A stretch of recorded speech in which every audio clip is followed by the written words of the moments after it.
Capítulo 6. Como criar um orçamento simples. Cuidar bem das finanças é uma atitude de sabedoria e responsabilidade. Muitos dos problemas que enfrentamos no dia a dia não estão ligados apenas à falta de dinheiro, mas sim à falta de organização com o que já temos. Quando não sabemos exatamente quanto ganhamos, quanto gastamos e para onde está indo o nosso dinheiro, corremos o risco de viver de forma descontrolada. Isso pode gerar estresse, ansiedade e até conflitos dentro de casa. A Bíblia nos ensina sobre o planejamento e a prudência. Em Lucas, no capítulo 14, dos versículos 28 ao 30, Jesus nos diz o seguinte: Pois qual de vós, querendo edificar uma torre, não se assenta primeiro a fazer as contas dos gastos, para ver se tem com que acabar? Para que não aconteça que, depois de haver posto os alicerces, e não há podendo acabar, todos os que a virem comecem a escarnecer dele, dizendo: Este homem começou a edificar e não pôde acabar. Essa passagem nos mostra que antes de tomar qualquer decisão importante, precisamos fazer as contas e nos planejar. Isso vale também para o nosso dinheiro. Controlar o que entra e o que sai é como calcular os custos de uma construção. Se não fizermos isso, podemos ficar no meio do caminho, cheios de dívidas e frustrações.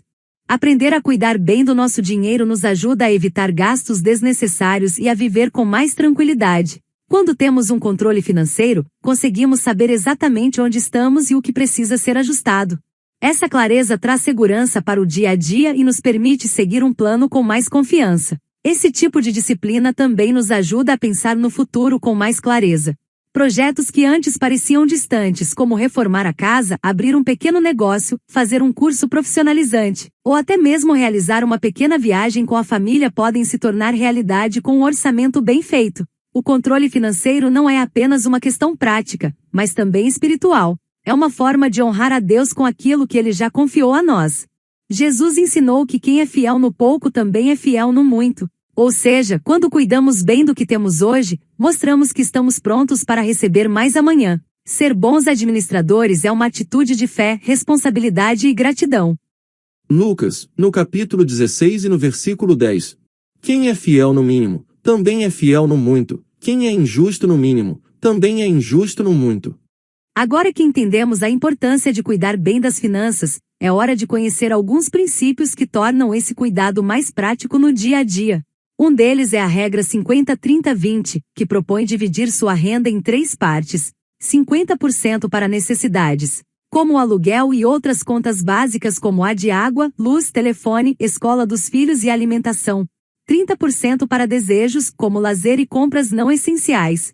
E 20% para prioridades espirituais e poupança, que será usado para devolver o dízimo, dar ofertas e que será separado para fazer a sua reserva de segurança e oportunidade.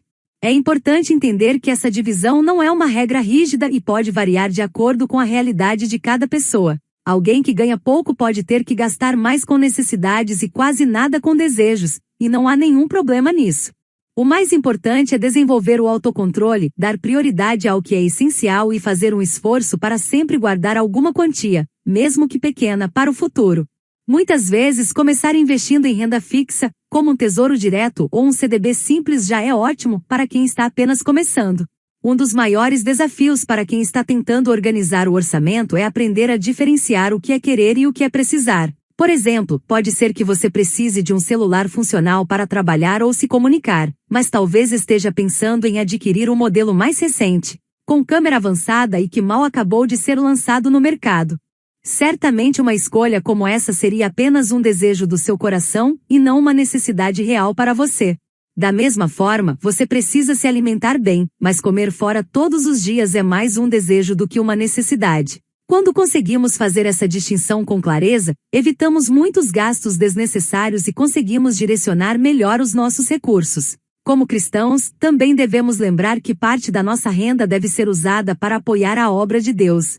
A Bíblia nos ensina em 2 Coríntios, no capítulo 9 e no versículo 7.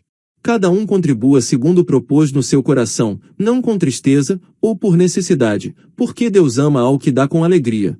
Isso significa que devemos ajudar com fé, conforme aquilo que cremos e sentimos em nosso coração, sem peso ou obrigação, mas com alegria e confiança de que estamos fazendo parte de algo maior. O dízimo é uma forma importante dessa contribuição. Ele consiste na entrega de 10% da renda como forma de reconhecer que tudo o que temos vem de Deus. O dízimo demonstra nossa fidelidade e gratidão, e quando devolvemos ele estamos colocando o Senhor em primeiro lugar também na nossa área financeira. Já a oferta é uma paga voluntária, podendo ser em dinheiro ou não. Quando o cristão doa para a igreja algum valor em dinheiro, isso é uma oferta. Por sua vez, quando ele doa algum material, equipamento ou até presta algum tipo de serviço que supra a necessidade da igreja ou de outros irmãos de forma esporádica, isso também é considerado uma oferta para o Senhor. Na hora de montar seu orçamento, o dízimo deve ser o primeiro, entre aspas, gasto que você deve colocar na sua tabela. Antes de pensar nas contas da casa, no mercado ou em qualquer outra coisa, o dízimo precisa vir em primeiro lugar. Em Malaquias, no capítulo 3 e no versículo 10 está escrito: Trazei todos os dízimos à casa do tesouro, para que haja mantimento na minha casa, e depois fazei prova de mim nisto, diz o Senhor dos Exércitos. Se eu não vos abrir as janelas do céu e não derramar sobre vós uma bênção tal até que não haja lugar suficiente para recolherdes. Deus nos convida a confiar nele, e promete que quando colocamos nossas finanças em suas mãos, ele nos abençoará de forma abundante.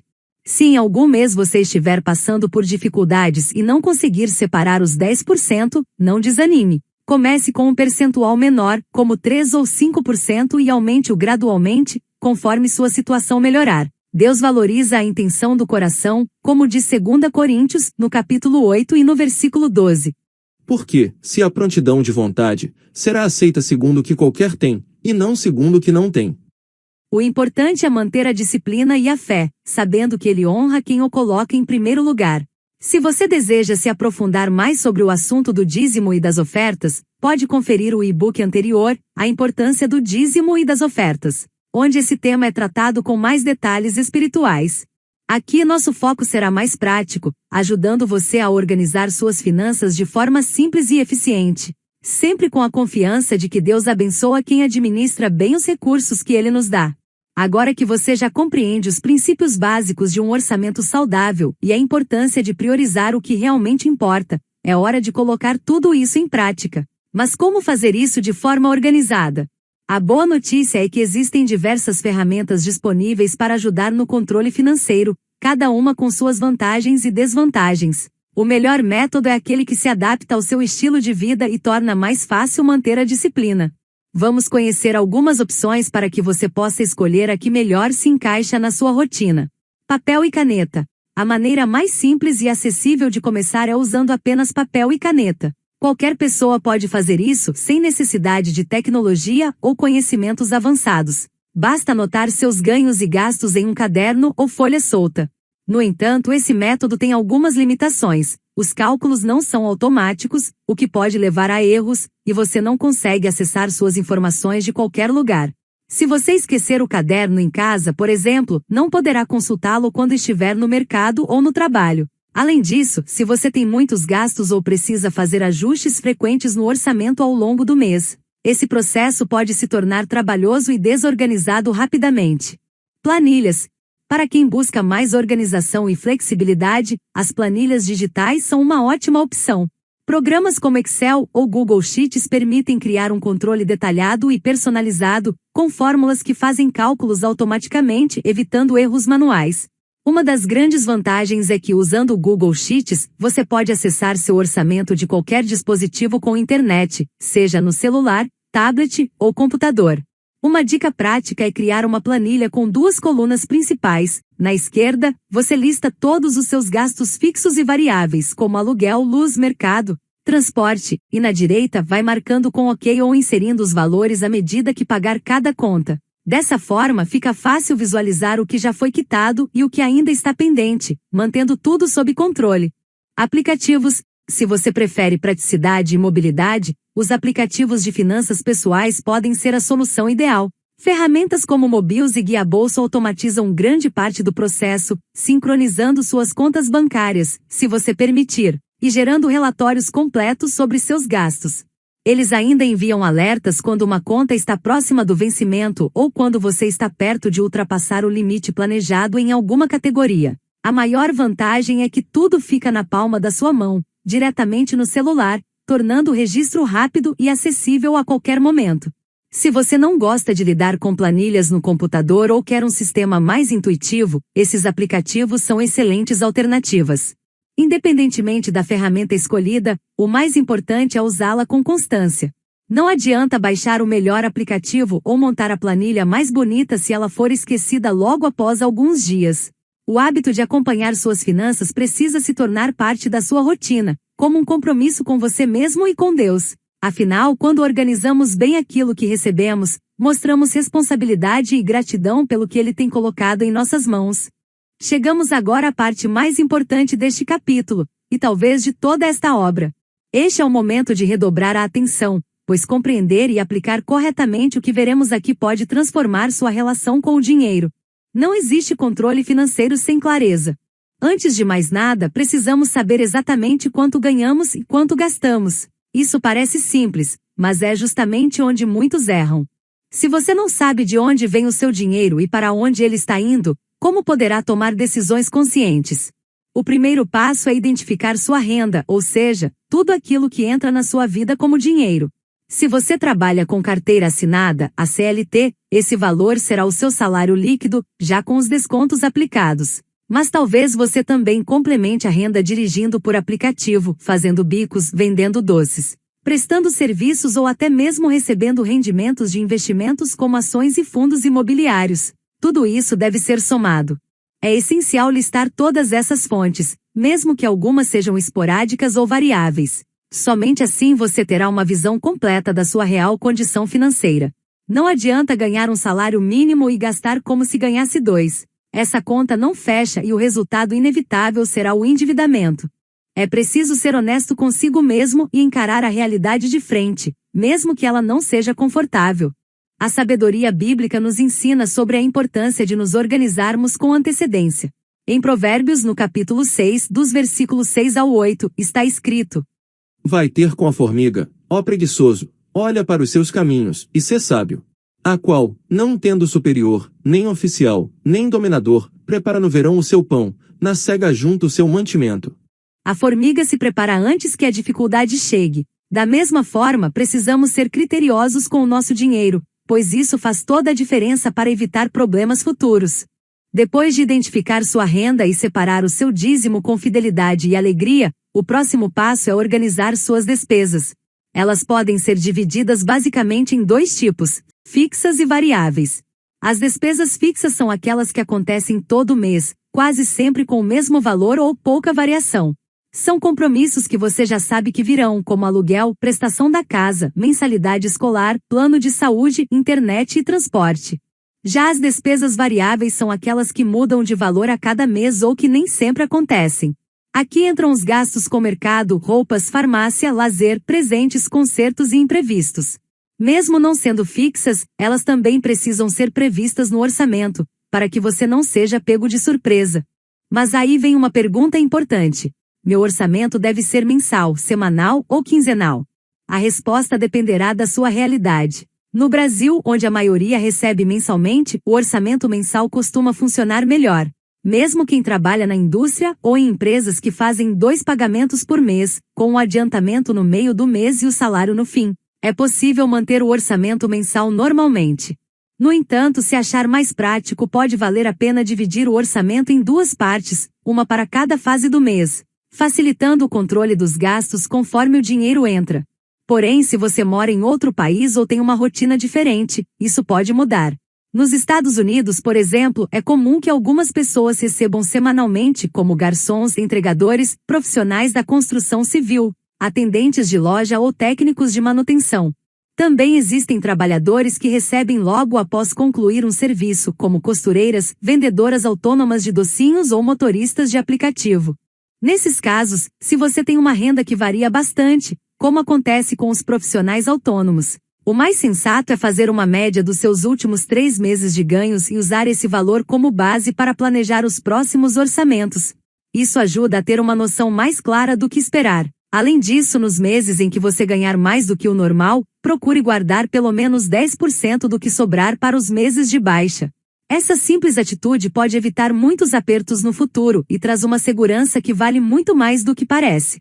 Um conselho valioso: caso você receba os valores de forma irregular, separe o dízimo assim que receber cada quantia, não espere o fim do mês. Isso evita que você precise correr atrás do valor total do dízimo depois, além de ser uma demonstração prática de que Deus está em primeiro lugar em suas finanças. Quando colocamos os princípios bíblicos em ação desde o primeiro momento, criamos um alicerce financeiro que honra a Deus e traz segurança para a nossa vida. Com a renda e os gastos organizados, priorize cobrir despesas essenciais, como alimentação, luz, água, telefone e escola dos filhos.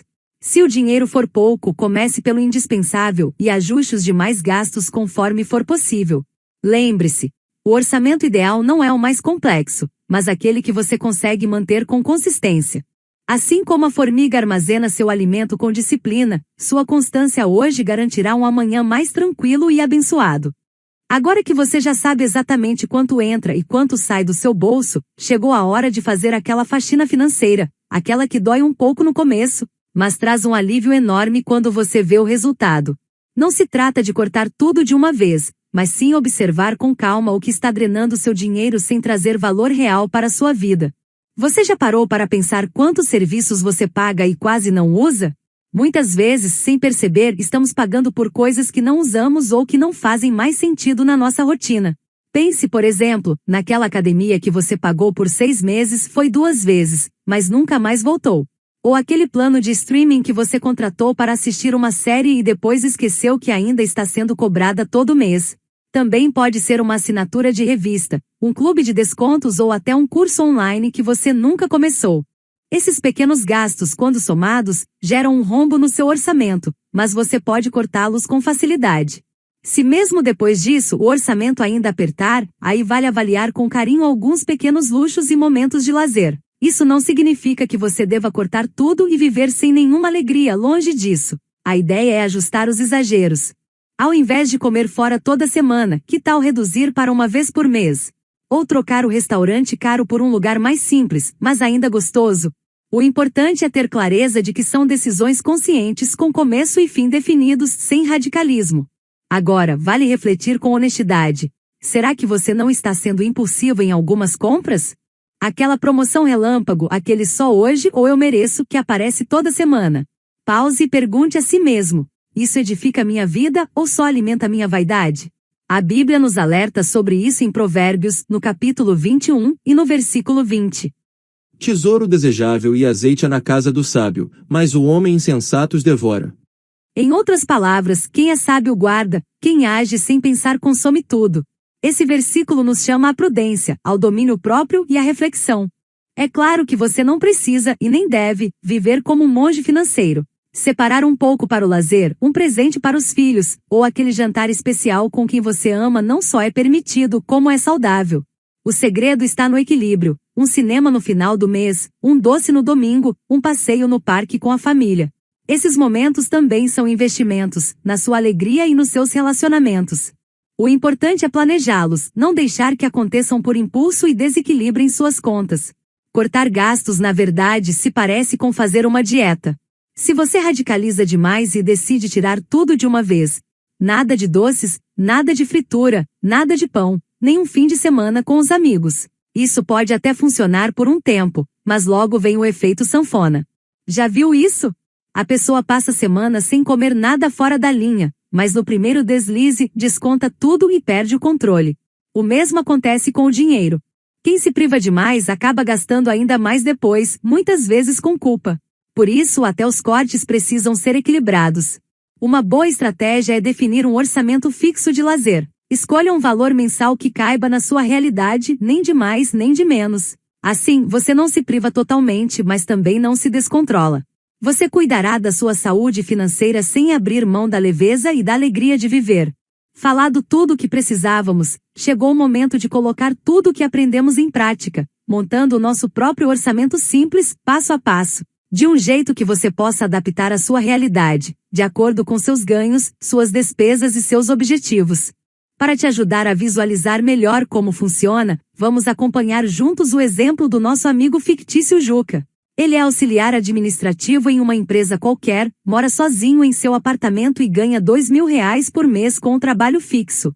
Neste mês, ele também conseguiu fazer alguns bicos e levantou mais R$ 400 extras, totalizando uma renda mensal de R$ 2.400. Esse exemplo vai nos servir de guia, mas lembre-se, O mais importante é que você monte o seu orçamento com base na sua própria vida. Passo 1. Listar toda a sua renda. O primeiro passo é listar toda a sua renda. Não importa se vem do salário, de bicos de vendas, ganhos com rendimentos de ações, fundos imobiliários ou de qualquer outra fonte, tudo deve ser somado. No caso do Juca, ele juntou R$ 2.000 do salário com R$ 400 dos bicos, o que totalizou R$ 2.400. Passo 2. Separar o dízimo e tentar deduzir também o valor que você pretende poupar mensalmente. Com a renda total identificada, você deve separar o valor do dízimo. Depois disso, já é interessante decidir também o valor que você vai tentar guardar, nem que seja um pouquinho por mês. No nosso exemplo, Juca separou R$ 240 para o dízimo, o que corresponde a 10% do rendimento total que ele recebeu e mais R$ 120 para aplicar no CDB ou no Tesouro Direto. Passo 3. Deduzir os seus gastos essenciais. Agora partimos para o terceiro passo, os gastos essenciais. Aqui você precisa listar tudo aquilo que é fixo e necessário no seu mês, como moradia, comida, transporte e as demais contas básicas. O Juca, por exemplo, tem os seguintes compromissos. Caso você esteja ouvindo ao áudio, pause o vídeo e veja como estão distribuídos os valores. Continuando. Separar os gastos fixos dos variáveis é uma maneira simples de entender onde há mais flexibilidade. Os fixos costumam ser mais difíceis de mexer, mas os variáveis podem ser ajustados com mais facilidade quando for preciso. Não há uma regra fixa para essa divisão. Organize suas categorias do jeito que for mais prático para o seu dia a dia. O importante é que isso faça sentido para você. Passo 4. Fazer a retroalimentação dos seus dados e realizar o feedback. Por fim, temos o quarto passo, que é realizar a retroalimentação dos dados, fazendo aquela atualização constante de tudo que entra e sai do seu orçamento. Depois, devemos realizar o feedback, que consiste basicamente em analisar esses dados atualizados, entendendo seus padrões de gastos e identificando onde você pode melhorar. Essa etapa é mais importante do que parece, pois é aqui que você mantém seu orçamento vivo e funcional.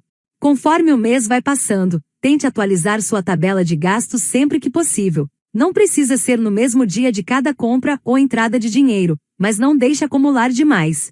O ideal é criar um hábito leve, algo que encaixe na sua rotina sem pesar, como anotar uma vez por semana, ou sempre que você notar que algo importante mudou no seu orçamento. Se surgir uma despesa inesperada, ou se você gastar mais do que o previsto, ou se entrar um valor a mais por algum motivo, anote. É assim que você mantém seu controle fiel à realidade. Se, por exemplo, você for promovido ou fechar uma venda extra, esse valor também deve entrar. Fazer esse acompanhamento de perto é o que te permite tomar decisões melhores ao longo do tempo, e também perceber padrões de comportamento financeiro que você pode melhorar. Não se prenda ao valor que o Juca ganha ou gasta. Esse exemplo é só uma ilustração. Pode ser que você esteja lendo isso morando no interior do Amazonas, no centro de São Paulo, no sul do país ou até fora do Brasil. Talvez ganhe menos, talvez ganhe mais do que o Juca. Pode ser até que esteja lendo isso em um momento muito diferente do que vivemos hoje. O importante é ter consciência do quanto entra e do quanto sai do seu bolso. Saber se você está conseguindo guardar alguma coisa, se está gastando mais do que pode ou se está vivendo com equilíbrio. É isso que faz um orçamento simples ser poderoso. Ele não é um modelo engessado. Ele é um retrato sincero da sua vida financeira, feito por você e para você. Pronto. Você viu que criar um orçamento é algo bem simples? Agora vem a parte que talvez seja a mais difícil: manter a disciplina no dia a dia. É aqui que muitas pessoas erram. A gente começa bem, mas logo aparecem algumas armadilhas que tentam nos desviar do caminho. Uma delas é quando nos comparamos com algum amigo ou parente que ganha mais do que nós. Parece que estamos sempre ficando para trás quando nos comparamos a elas. Outra é quando surgem os pequenos gastos que de tão pequenos nem damos importância. Um delivery extra na semana, a promoção relâmpago de algo que você nem precisava. Tem também a tentação de pensar que já que não deu para guardar este mês, não tem problema deixar para lá e tentar só no mês seguinte. E aí o hábito de guardar algum dinheiro vai se perdendo rapidamente. A verdade é que a constância é mais poderosa do que o valor guardado. Mesmo que você consiga guardar só um pouquinho, isso pode se transformar em algo grande com o tempo. É esse comprometimento contínuo que traz resultados reais. Veja o caso do Juca. Ele conseguiu guardar apenas 5% do seu salário, o que dava mais ou menos R$ 120 por mês. Pode até parecer pouco, Mas olhe só como isso se multiplica com o tempo. Da mesma forma de antes, pause o vídeo e analise como cada um dos valores ficaram. Agora imagine se ele tivesse conseguido guardar R$ 300 por mês. Esses valores também estão aparecendo no vídeo para você. Perceba como a disciplina mensal acelera os resultados. Caso ele conseguisse guardar valores maiores, os números iriam impressionar ainda mais. Esses valores também estão aparecendo no vídeo para você. É claro que esses valores são apenas exemplos baseados em contas simples, sem considerar os rendimentos. Na prática, com investimentos simples como o CDB ou o Tesouro Selic, os resultados serão ainda melhores com o tempo.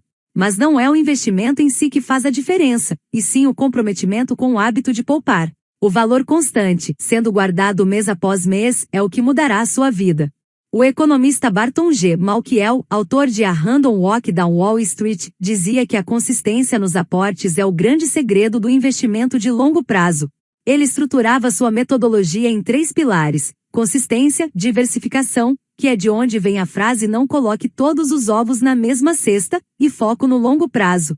Vamos falar mais sobre isso quando entrarmos no tema da renda variável, mas por enquanto é importante entender que o tempo e a disciplina juntos fazem milagres financeiros. E para te mostrar o outro lado dessa história, pense o seguinte: imagine um servidor público federal que ganha R$ 5.000 por mês e não guarda nada do seu salário no decorrer dos meses. Pode parecer que ele está tranquilo, mas se em 5 anos ele continuar assim, vai ter exatamente R$ 0 guardados. E se surgir alguma emergência? Ele precisará pedir dinheiro emprestado no banco ou então deverá pedir ajuda para algum familiar para poder se livrar do aperto. Apenas ganhar bem não é suficiente. Ainda que ela ganhe muito, se a pessoa não guardar nada, ela continuará vulnerável. O que realmente importa é guardar alguma coisa, por menor que pareça. A gente vê isso acontecer o tempo todo com artistas famosos e jogadores de futebol, que durante alguns anos, ganham muito dinheiro, vivem no luxo, compram joias, carros, mansões, fazem viagens caras, mas depois que a fama passa ou a carreira termina, muitos deles enfrentam dificuldades financeiras seríssimas. Isso acontece porque mesmo tendo ganhado muito, não guardaram nada, não pensaram no amanhã. O dinheiro entra, mas também sai, se não houver um planejamento. É o cuidado com o presente que protege o futuro. A Bíblia nos ensina isso em Provérbios, no capítulo 13 e no versículo 4. O preguiçoso deseja e nada consegue, mas os desejos do diligente são amplamente satisfeitos. Aqui podemos entender que diligente é alguém comprometido, esforçado, constante. Não se trata de correr, mas de seguir firme. O resultado vem com o tempo e é fruto de paciência, perseverança e fé. Mesmo que o valor varie de mês para mês, o importante é manter a prática. Guarde o que for possível. Continue firme, pois o tempo e a constância farão a colheita acontecer. Por fim, chegamos à última parte deste capítulo, que será uma espécie de bônus para o casal cristão. Caso você seja casado, tendo filhos ou não, é importante pensar no orçamento de forma conjunta. Isso significa somar as rendas dos dois com sabedoria e responsabilidade, sem importar quem ganha mais. Afinal, como diz em Gênesis no capítulo 2 e no versículo 24. Por isso, deixa o homem pai e mãe, e se une à sua mulher, tornando-se os dois uma só carne. Essa união vai além do emocional e espiritual, ela se reflete também na maneira como o casal administra a vida financeira. Quando há diálogo e metas em comum, as decisões se tornam mais equilibradas e o relacionamento mais leve. Mesmo com as finanças unidas, é saudável que cada um tenha um pequeno valor pessoal para gastar como quiser, sem necessidade de se justificar. Esse espaço individual evita ressentimentos, preserva a liberdade e respeita os gostos de cada um. Em Eclesiastes, no capítulo 4, dos versículos 9 ao 12, aprendemos que melhor é serem 2 do que 1, porque tem melhor paga do seu trabalho, e o cordão de 3 dobras não se quebra tão depressa. Esse trecho nos lembra que quando há parceria, apoio mútuo e espaço para ser quem se é, a relação se fortalece. Eclesiastes, no capítulo 4, dos versículos 9 ao 12. Melhor é serem 2 do que 1, porque tem melhor paga do seu trabalho. Porque se um cair, o outro levanta o seu companheiro, mas ai do que estiver só, pois, caindo, não haverá outro que o levante. Também, se 2 dormirem juntos, eles se aquentarão, mas um só, como se aquentará? E se alguém prevalecer contra um, os 2 lhe resistirão, e o cordão de 3 dobras não se quebra tão depressa. Mesmo que haja uma grande diferença de salário entre vocês, não deixem que isso crie barreiras. O valor de um cônjuge não está no quanto essa pessoa ganha, mas no quanto se dedica à relação com amor e lealdade. Filipenses, no capítulo 2 e no versículo 3, ensina: Nada façam por ambição egoísta ou por vaidade, mas humildemente considerem os outros superiores a si mesmos. Quando esse princípio é vivido no lar, o amor cresce e o ambiente se enche de paz. É também necessário falar com franqueza sobre algo delicado. Muitos conflitos graves começam quando um dos dois esconde dívidas, gastos ou compromissos financeiros. A mentira, mesmo que pequena, vai corroendo a confiança do casal. Provérbios, no capítulo 12 e no versículo 22, afirma que o Senhor detesta os lábios mentirosos, mas se alegra com os que agem com fidelidade. Quando a confiança se quebra, o relacionamento enfraquece. Se não houver arrependimento e verdade, isso pode gerar feridas profundas ou até mesmo levar ao fim do relacionamento. E quando um casamento chega ao fim, os efeitos são dolorosos.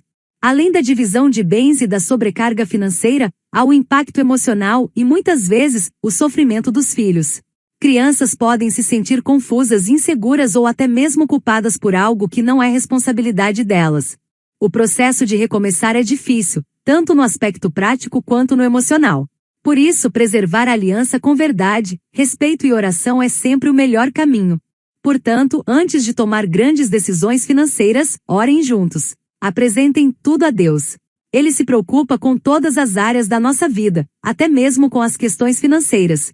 Tiago, no capítulo 1 e no versículo 5, nos orienta: Se algum de vocês tem falta de sabedoria, peça a Deus, que a todos dá livremente, de boa vontade, e lhe será concedida. Quando o casal busca juntos a orientação do Senhor, as decisões ganham mais clareza e segurança. Procurem conversar abertamente sobre tudo. Quem vai acompanhar os pagamentos? Quem vai controlar o orçamento? Como irão dividir as responsabilidades? Quando isso é feito com equilíbrio e cooperação, ninguém se sente sobrecarregado. Até mesmo as tarefas mais práticas, como revisar os gastos ou guardar um valor mensal, se tornam momentos de parceria. Criar uma reserva conjunta para emergências, sonhos ou futuro é um sinal de responsabilidade e confiança, não apenas entre vocês, mas também em relação ao que Deus confiou a ambos. E agora, antes de encerrarmos este capítulo, quero deixar um alerta importante para os próximos passos da sua caminhada financeira. Às vezes, mesmo com esforço e planejamento, o orçamento não fecha e a tentação de usar o cartão de crédito para cobrir o que faltou pode parecer uma solução rápida, mas é preciso cautela. Provérbios, no capítulo 22 e no versículo 7, nos alerta que o rico domina sobre o pobre, quem toma emprestado é escravo de quem empresta. Quando deixamos as dívidas se acumularem, perdemos o controle da situação e acabamos presos em um ciclo difícil de romper. Entretanto, sabemos que a realidade muitas vezes foge do planejado. Mesmo com esforço e organização, é possível que o mês termine no vermelho, com contas atrasadas, parcelas acumuladas ou os juros altos do cartão apertando ainda mais. Se esse é o seu caso, não se sinta sozinho, e muito menos julgado. O que passou, passou. Agora é tempo de olhar para frente com fé e sabedoria. No próximo capítulo, vamos seguir juntos em direção a soluções reais e possíveis para resolver o problema do endividamento, pois sempre há uma nova chance de recomeçar, e Deus caminhará com você nesse processo.